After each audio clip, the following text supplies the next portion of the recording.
Welcome to Calm, Dreamy Sleep,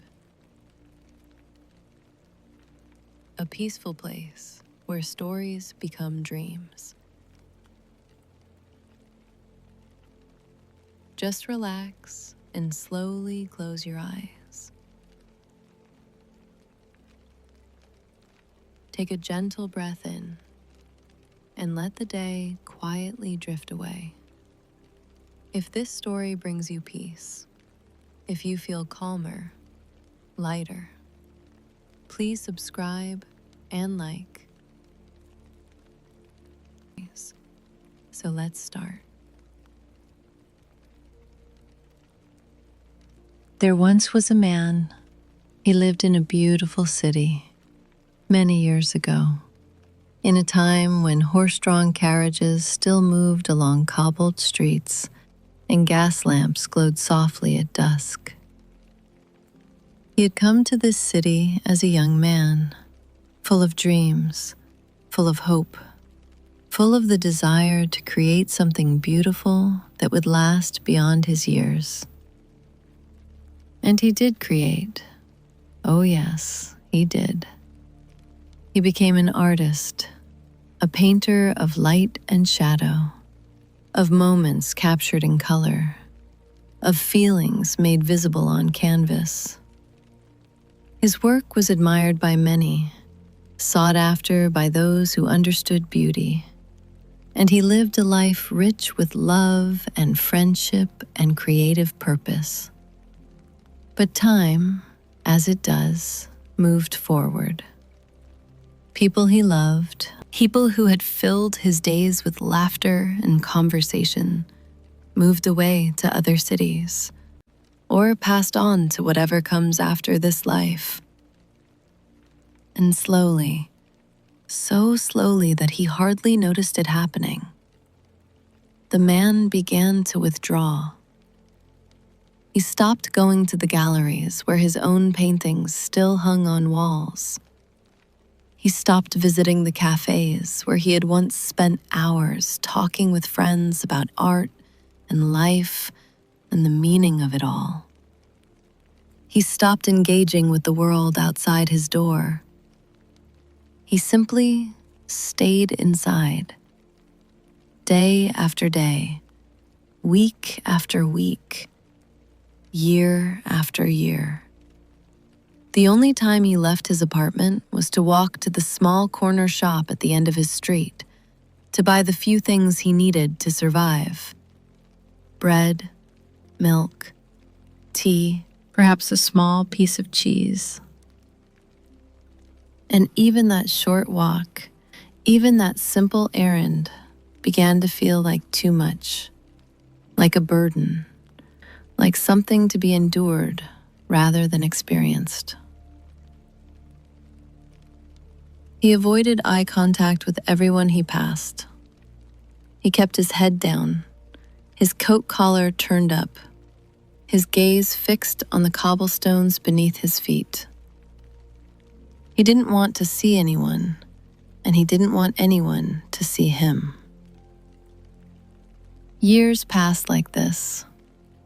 The man had made peace with this existence, or so he told himself. He had accepted that the best of his life was behind him, that the vibrant days of his youth were gone forever, that all that remained was this quiet, solitary waiting. The walls of his grand apartment, once filled with the energy of creativity, now held only echoes. The paintings he had created, the sketches pinned to boards, the half-finished canvases leaning against walls, they were no longer testaments to his passion. They were simply remnants, reminders of who he used to be. He could hardly bear to look at them anymore. Then, on a particularly cold winter evening, the kind of evening where the air bites at your cheeks and your breath forms small clouds before your face, The man trudged his way back from the corner shop, a small paper bag of provisions tucked under his arm, his coat buttoned high against the chill.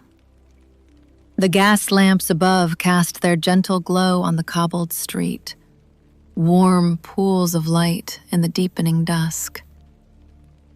And in one of those pools of light, something caught his eye.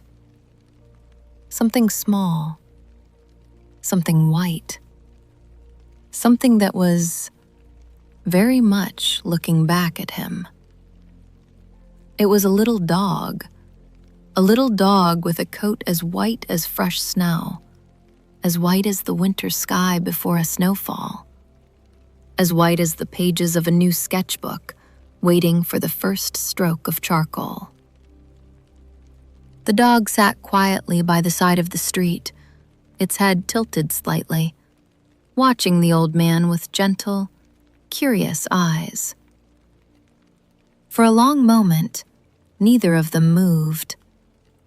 The man stood there, his hand frozen on the handle of his paper bag, his breath caught somewhere in his chest. And the dog simply waited, patient as starlight, still as a painting. Then, slowly, the dog's tail began to wag. A soft motion, a gentle sweep back and forth, like a small white feather moving in a breeze. A gesture of friendliness in the chilly evening air. The man, who had long forgotten the simple joy of an unexpected encounter, paused. Something stirred in his chest, something warm, something he had not felt in a very long time. Slowly, carefully, as if approaching something precious that might disappear if he moved too quickly, the man knelt down. He extended his hand, cautious, uncertain, his fingers trembling just slightly. And the dog, the little white dog, moved forward. It nuzzled into his palm. Its nose was cold, but its fur was soft, so soft. And the warmth of that small creature, that simple act of trust, of connection, of greeting, broke through years of solitude like sunlight through morning fog. The man felt a sensation, a forgotten sensation, stir within him. A sense of connection to another living being. A sense of being seen. Hesitantly, he looked around, half expecting someone to appear, the dog's owner, someone who would call the little creature away and leave him alone again on the cold street. But the street was empty. The gas lamps glowed, the cobblestones gleamed with a thin layer of frost, and there was no one else in sight. It seemed, almost, as if the dog had appeared just for him. In the days that followed, something shifted in the man's routine. He still went to the corner shop each evening, but now he found himself looking forward to it, secretly hoping, deep in a part of himself he had almost forgotten existed, that he would see the little white dog again. And like clockwork, there the dog was, each evening, sitting in the same spot, waiting, its tail lagging softly in recognition as the man approached. The man began bringing treats, small pieces of cheese, a bit of bread, whatever he had in his apartment that a small dog might enjoy. He would crouch down and offer them, and the dog would take them gently from his fingers, its eyes warm with gratitude. Those few moments each evening, those few moments of quiet companionship, began to fill a void that the man hadn't quite realized was there. A void he hadn't even known existed until now. He started thinking about the dog during the day, wondering where it went when it wasn't waiting for him, wondering if it had a home, if someone else fed it, if it was warm enough at night. He began to play with an idea, a dangerous idea, a foolish idea. Perhaps he could let the dog come inside. Perhaps he could let it live with him. He had more than enough room in his apartment. He could certainly use the company, and it really did seem that the dog was unattended, that it had no real home of its own. But each evening, the more reasonable part of him would win the argument. He would quietly bid goodnight to the little dog, his voice barely a whisper, and he would climb the steps to his apartment, alone. And each night, when he got back inside, the apartment felt even bigger than before, even emptier, even more silent. And each night, as he began to settle into his evening routine, he would hear a sound, a soft sound, a whimpering sound, coming from below his window. The first night, he ignored it.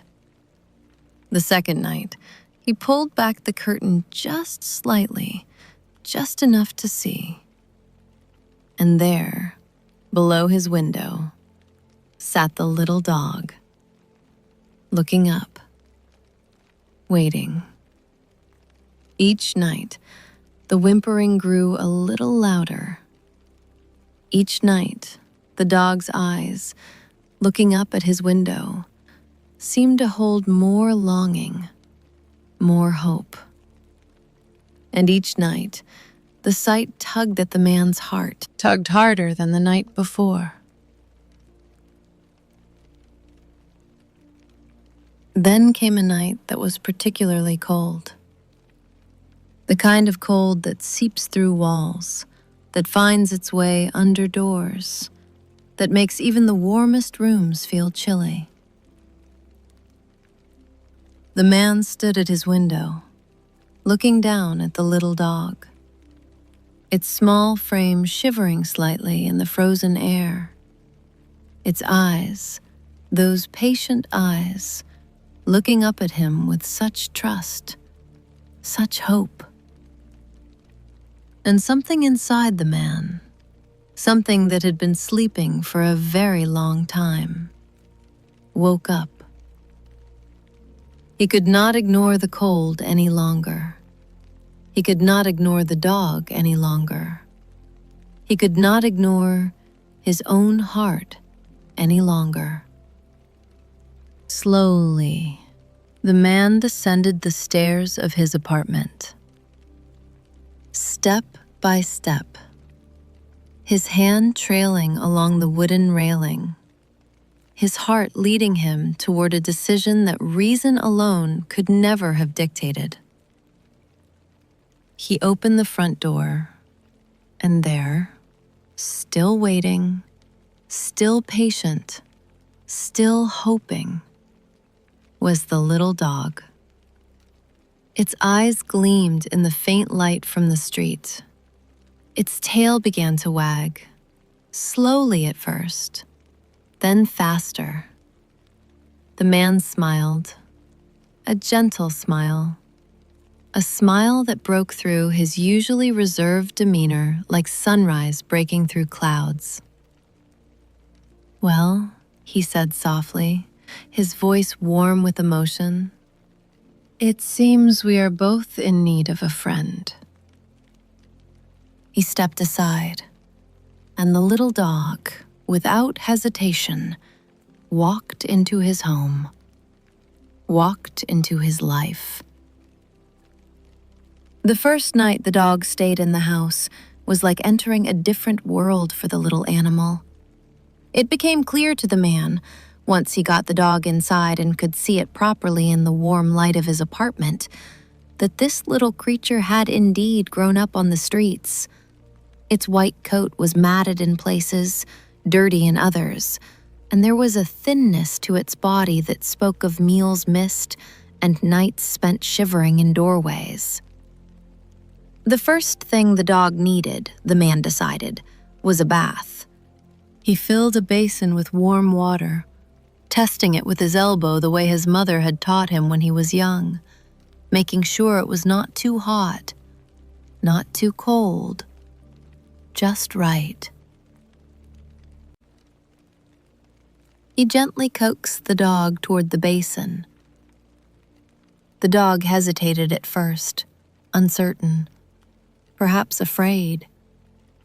But something in the man's gentle demeanor, in the softness of his voice, in the patience of his movements, earned the dog's trust.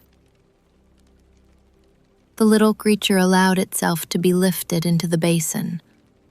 As the man carefully bathed the dog, washing away layers of street grime, he spoke softly to it, offering words of comfort, words of reassurance, words that, perhaps, he was also offering to himself. "You're safe now," he whispered.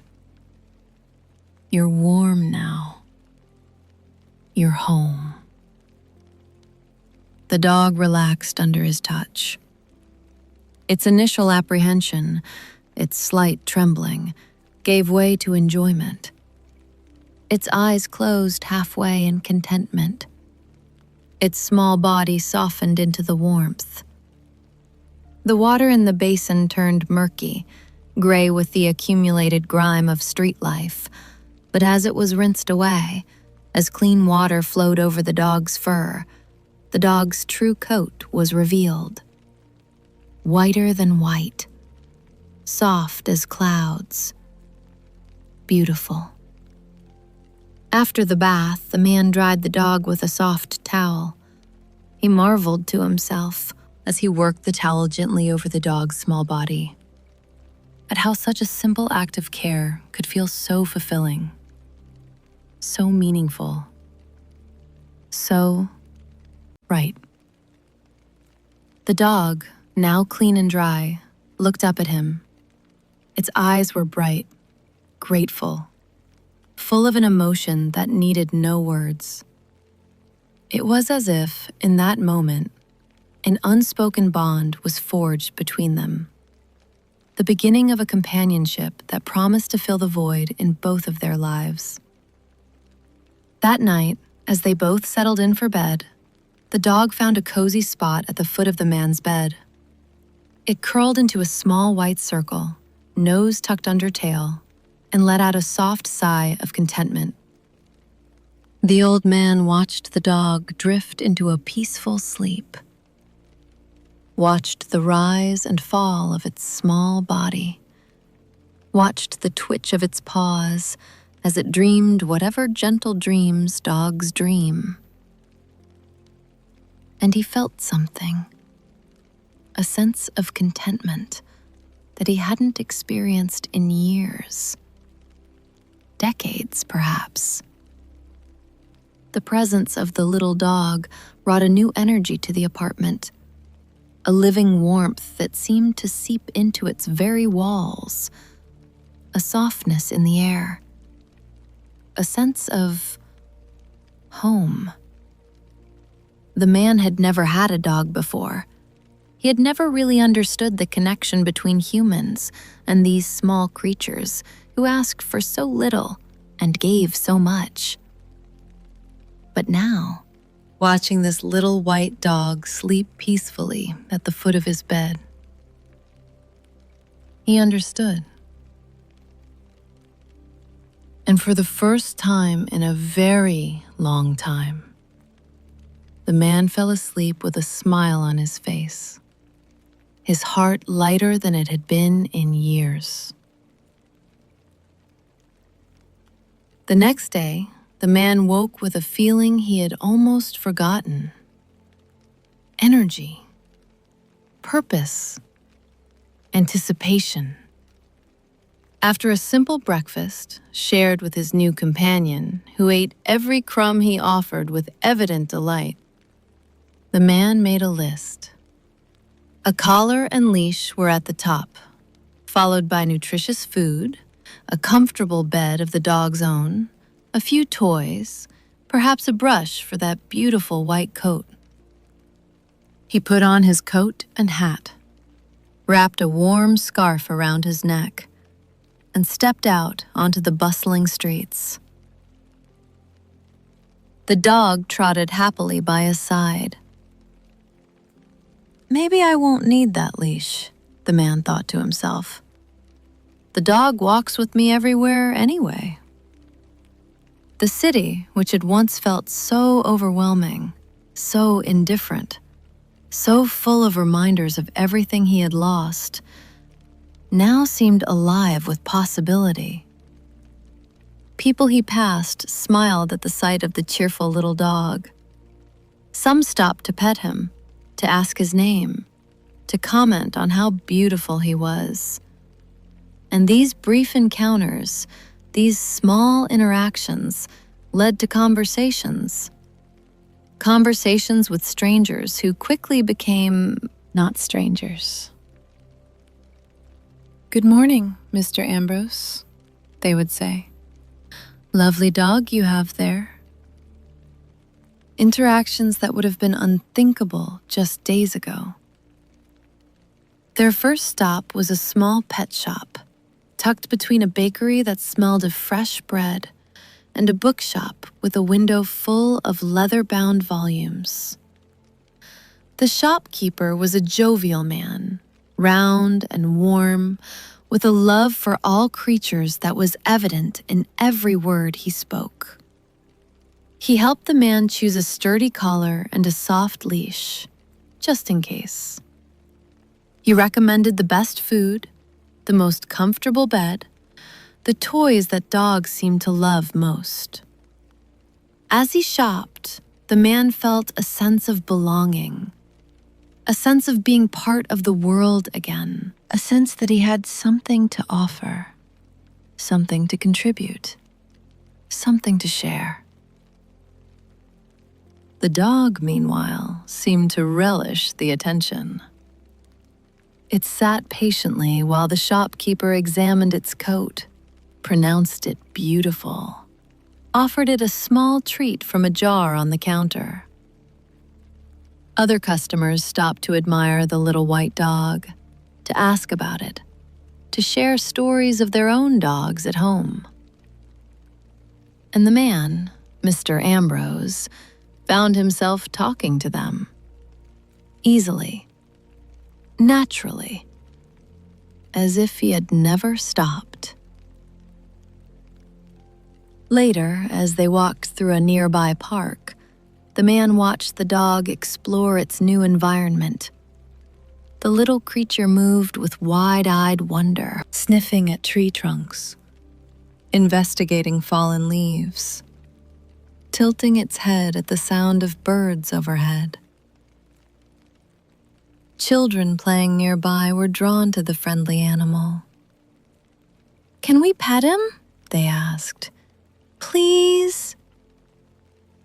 The man nodded, and soon the dog was surrounded by small hands and happy laughter. Laughter that filled the air. Laughter that the man realized, with a small pang in his chest, he had missed dearly.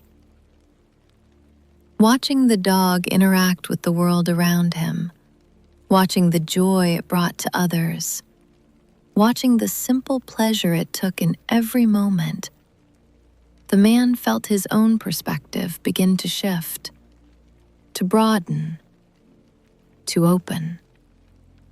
He found appreciation awakening within him, appreciation for the simple joys of life.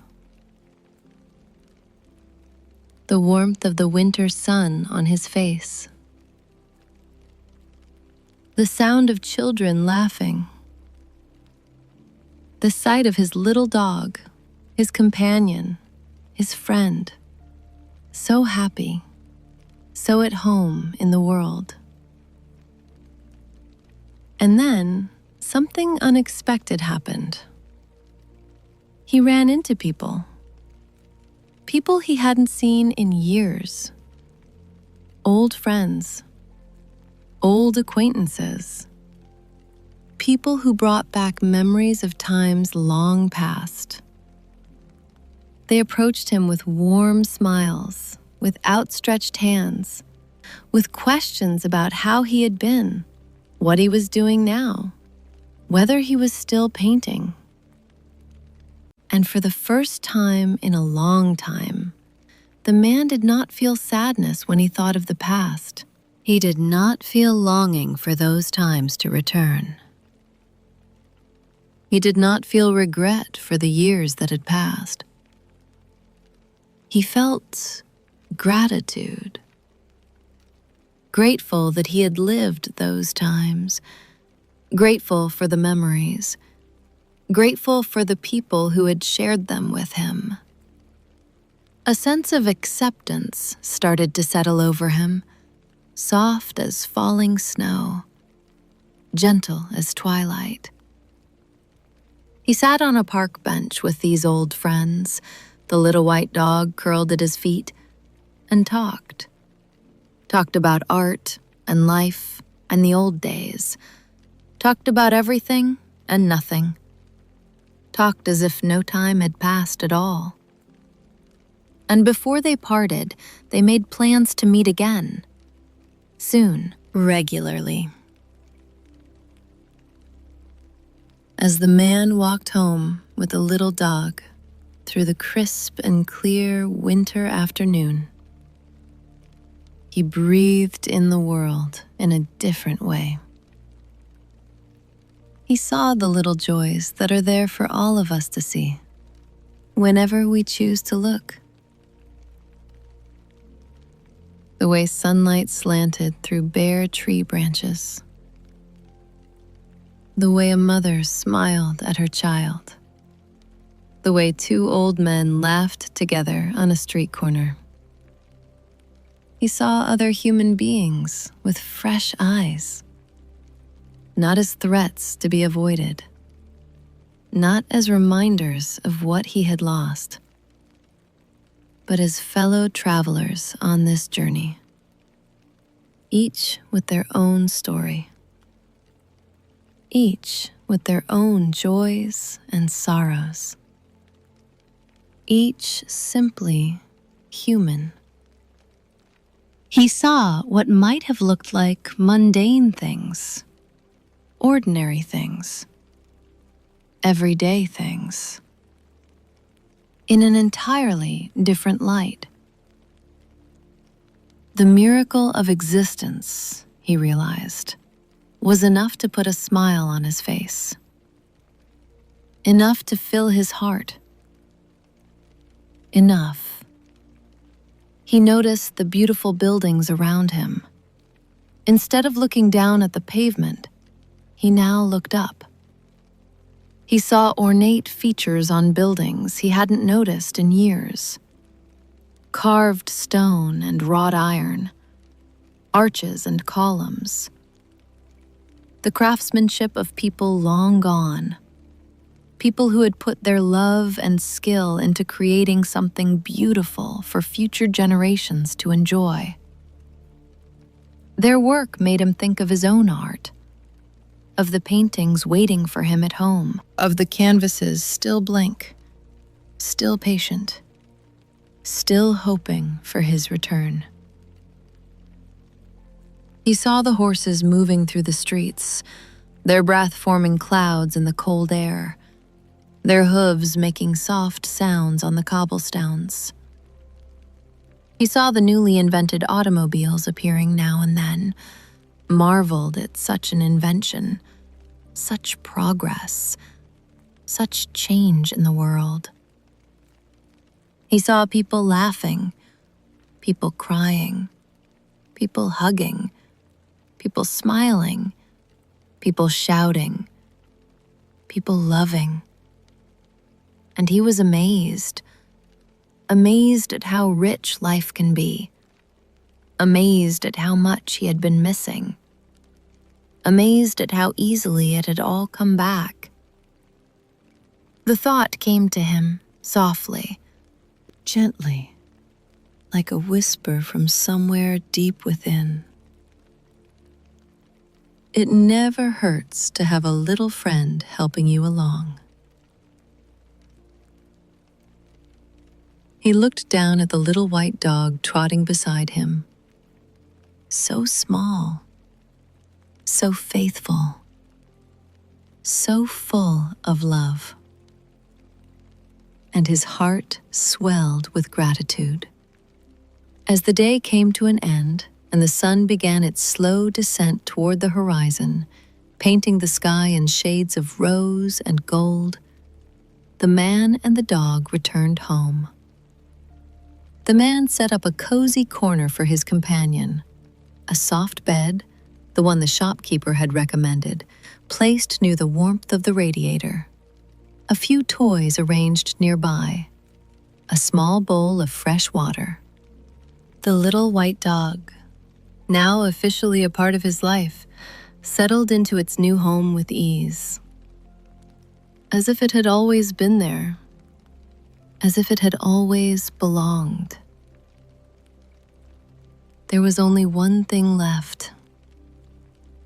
The man sat in his armchair, watching the dog explore its new corner, sniffing at its new bed, nudging its new toys with a gentle nose. And he realized, with a small start, that he hadn't given the dog a name.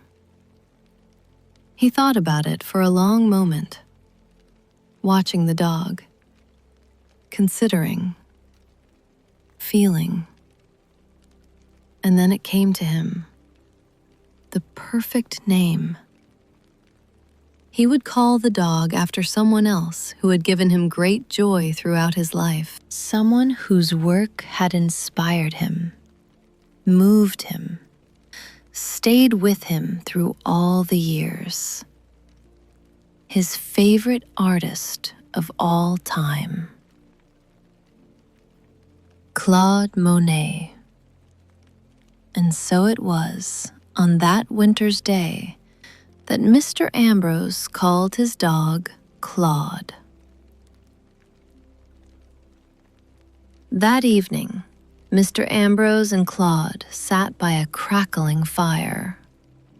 The flames danced and flickered, casting warm light across the room, creating shadows that moved gently on the walls. Mr. Ambrose read his book, a classic novel, one he had been slowly making his way through for weeks, months perhaps.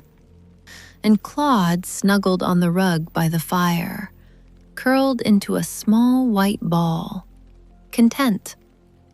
Home. The presence of the little dog by his side brought such a newfound warmth to this familiar activity. The words on the page seemed more alive now, more vivid, more meaningful. He found himself chuckling at the humorous parts, reflecting more deeply on the poignant ones, feeling more fully the emotions the author had woven into every sentence. Every now and then, he would glance down at the dog, and Claude would look back at him with a sort of understanding in those warm brown eyes, as if he too was part of the story, as if he too was sharing this moment of quiet contentment. This simple act of sharing space with another living being, even in silence, brought a sense of fulfillment that had been missing from his life for so long. Mr. Ambrose noticed other changes too. His meals tasted better. The music he occasionally played on the old gramophone sounded sweeter.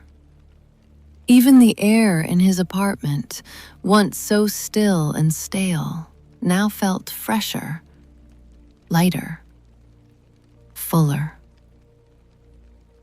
The dog's presence had brought a new energy into his home, a living warmth, a gentle aliveness, turning mundane moments into small occasions of joy. In the days that followed, Mr. Ambrose began to revive old hobbies that he had long set aside. He took out his paintbrushes, his canvases, his palette of colors, dried and crusted from years of neglect. He cleaned them carefully, slowly, lovingly. And then, one morning, he began to paint. Claude sat patiently by his side, watching, observing, as colors and shapes took life on the canvas. At first, the man's hand was uncertain, hesitant, unsure. It had been so long. But slowly, stroke by stroke, the old familiarity returned. The joy of creation, the pleasure of bringing something new into the world, the magic of translating feeling into form. It was as if the little dog had not only opened the door back to the world for him, but had awakened his entire creative spirit. Every stroke of the brush felt like a homecoming. Every color mixed on the palette felt like a rediscovery. Every moment spent creating felt like a gift. And each night, as Mr. Ambrose prepared for bed, Claude following him to the bedroom, patting softly behind him on small white paws, he realized that he was looking forward to the next day, a feeling he hadn't experienced in a very long time. With Claude curled up in his own little bed at the foot of the larger bed, Mr. Ambrose would turn off the light, a gentle smile on his lips, warmth in his heart. And in the quiet of the night, with only the soft sound of the dog's breathing and the distant murmur of the city beyond the window, he understood. Life, which had once felt like it was winding down, like it was approaching its final chapters, was now opening new ones, filled with possibilities, filled with connection, filled with love. All because of the friendship of a little dog, a little white dog who had appeared one cold evening in a pool of gaslight on a cobbled street, and changed everything. Let yourself drift now. Drift like Mr. Ambrose drifting into sleep each night, with a smile on his face, with warmth in his heart, with a small white dog curled at his feet. Drift like the snow that might fall softly on the city outside, covering everything in a blanket of quiet, of peace, of gentle stillness. There is nothing you need to do tonight. Nothing you need to solve. Nothing you need to carry. Just rest. Just breathe. Just be. Feel the soft support beneath you, holding you, keeping you safe. Hear the sound of my voice, like a friend sitting beside you in the darkness, watching over you, caring for you, guiding you gently toward dreams. The night is soft. The night is kind. The night is holding you in its gentle arms. Sleep is waiting, waiting with open arms, waiting to welcome you home. Let yourself go now. Let yourself fall gently, like a leaf falling from a tree in autumn, like a snowflake drifting down in the quiet hours before dawn, like a whisper becoming silence. Sleep deeply. Sleep peacefully. Sleep sweetly. Good night, dear one. Good night.